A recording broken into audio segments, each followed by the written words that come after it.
¿Qué tal, amigos? Bienvenidos a Tal Cual Debates. Hoy tengo un invitado muy especial, es Américo Martín, dirigente político, un histórico de la izquierda venezolana, abogado, fue candidato presidencial, parlamentario, autor de varios libros, todo una referencia en la política venezolana, próximo a cumplir sus 80 años, entre otras cosas, por eso lo estamos invitando. Bienvenido, Américo, qué bueno que estás con nosotros.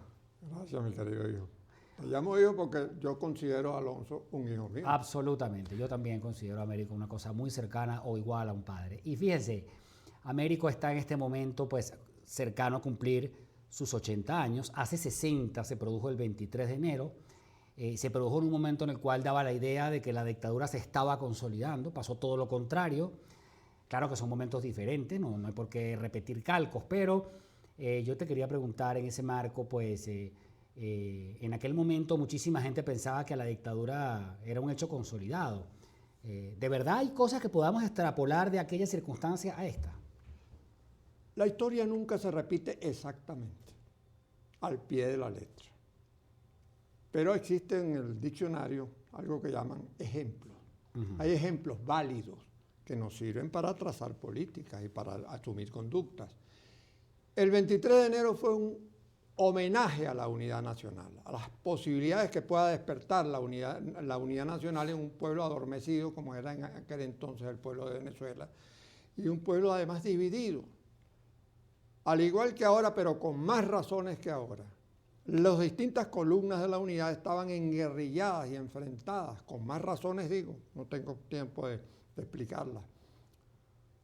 Pero hubo un momento en que todos se pusieron de acuerdo en que para poder seguir debatiendo tenían que remover el obstáculo que impedía el juego libre democrático. Y fue así como sobrepusieron, porque el punto es muy claro.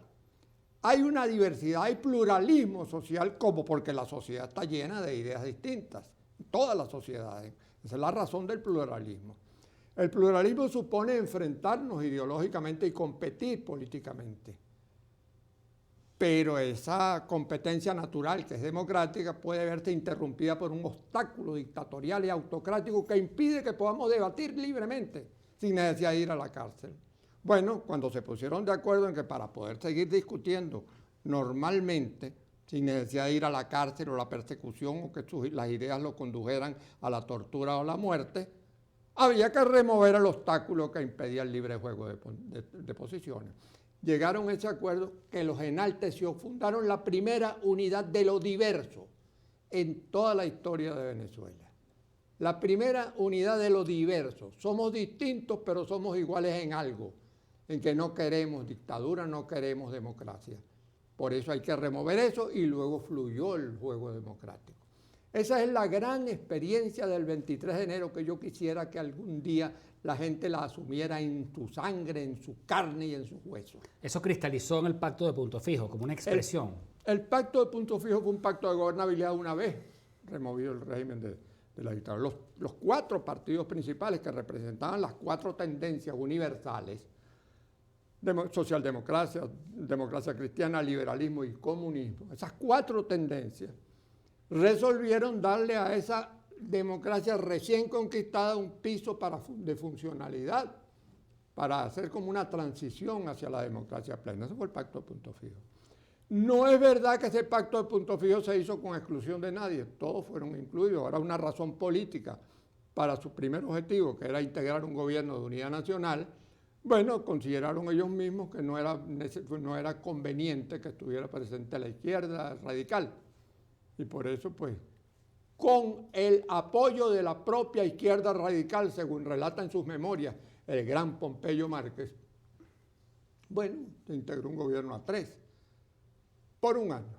Claro. Y se creó la cláusula democrática que consistía en decir, muy bien, después pasaremos a la oposición, pero cada vez que el gobierno constitucional y legítimo se viera afectado por fuerzas y amenazas de retrogradación dictatorial, todos, sin dejar de ser oposición, debían salir en respaldo no tanto del presidente, sino de la Constitución amenazada.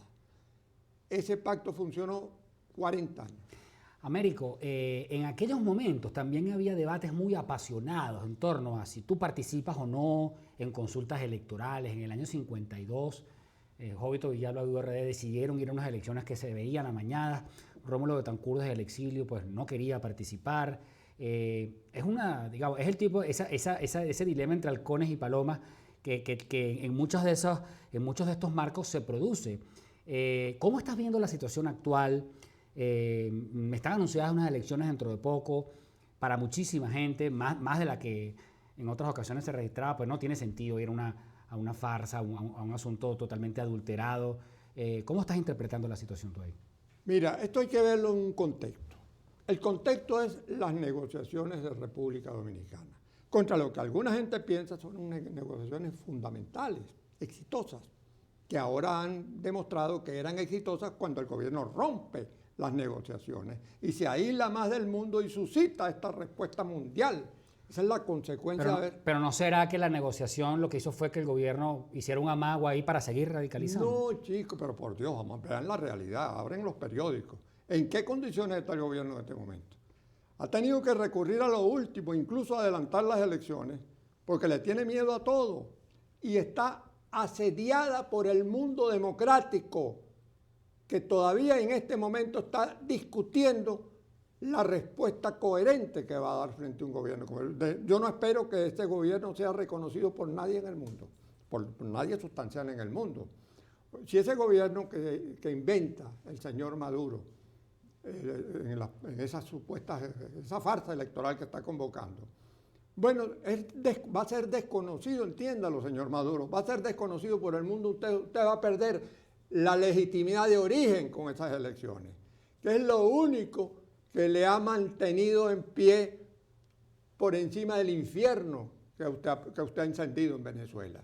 Ahora, usted perderá la legitimidad. ¿Usted está dispuesto a perder la legitimidad de origen? Perder la legitimidad de origen es ponerse al margen de la Carta Democrática Interamericana y darle fuerza y calor a esta extraordinaria e inesperada solidaridad mundial con los sucesos de Venezuela. ¿Qué debe hacer la oposición frente a ese llamado electoral? Muy interesante, fíjate, te repito, la agenda, las discusiones, en parte porque la propia MUD no sabe ni explicar lo que está haciendo, pero lo que estaba haciendo es muy bueno.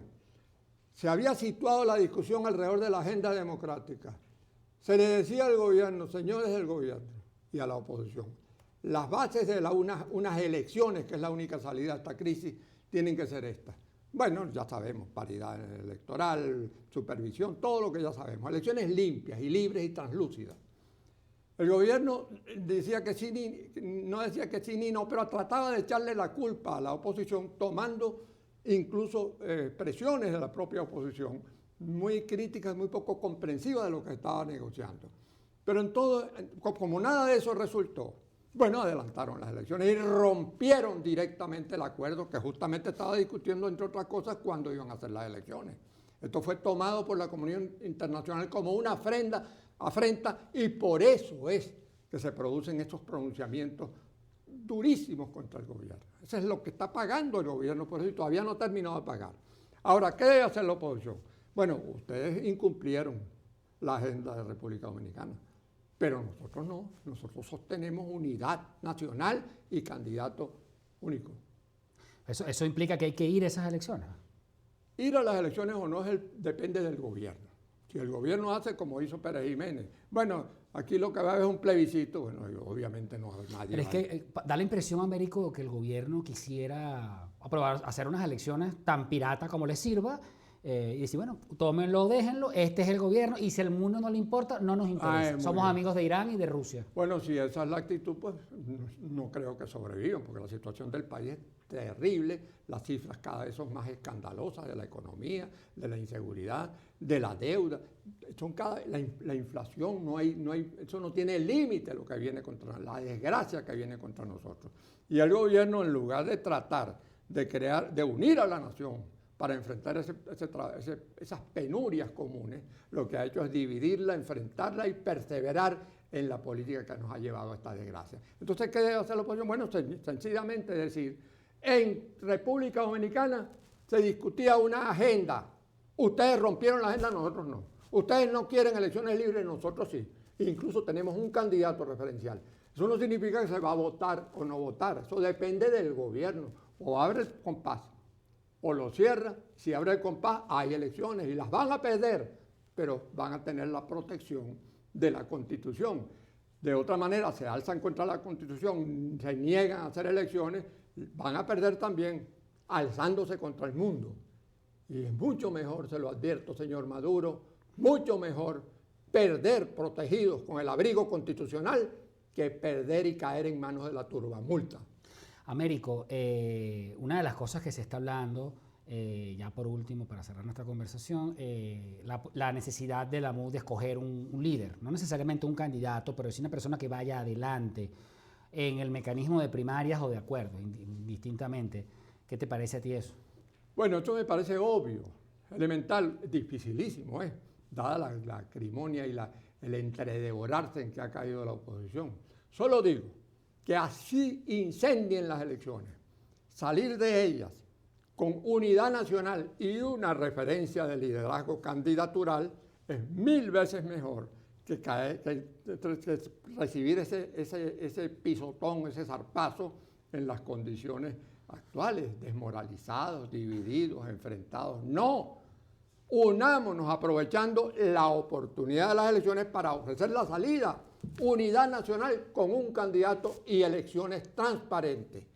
Eso es lo que tendríamos que hacer, para darle una continuidad, para que de esta crisis salga como en algún momento en Perú, y utilizo ese ejemplo, aunque no es exacto, Toledo. Toledo se convirtió en el líder después del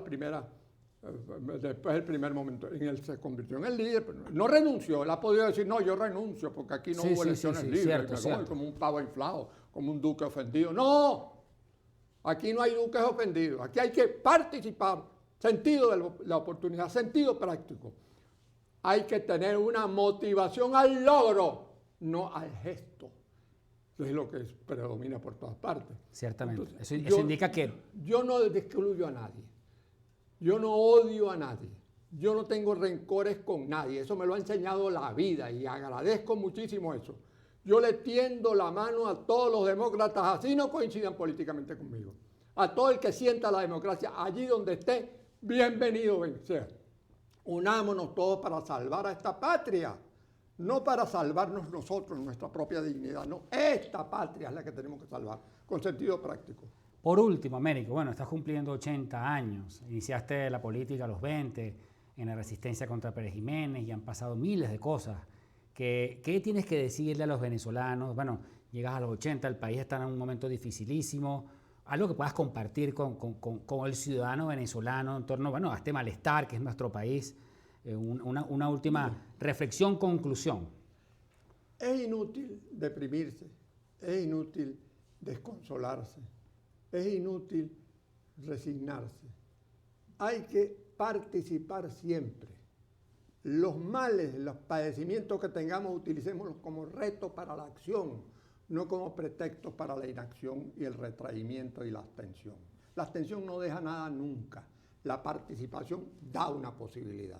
Eso es una diferencia abismal entre una y otra cosa. A esta edad, donde ya, bueno, tengo que pensar que la muerte no es una fantasía, como creen los muchachos, sino que es una realidad. Es un proceso lento y largo. Lo explicaba aquí hace un momento. No, la muerte no es un acto súbito, que mañana morí. No, la muerte es un proceso de pérdidas paulatinas. Tu padre era mi hermano. Eso lo perdí. Sí. Ahí comenzó a morir uno y perdí mis mejores amigos. He perdido muchas cosas grandes. Mi hija mayor, accidente. Todas esas pérdidas son la muerte.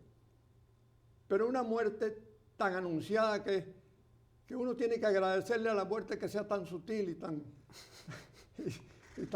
Tan florentina, sí. Bueno, que no sea como los golpes en la vida que decía César Vallejo. Claro, así es. No son los heraldos negros de Vallejo. Golpes más grandes que el odio de Dios. Que lo van preparando a uno.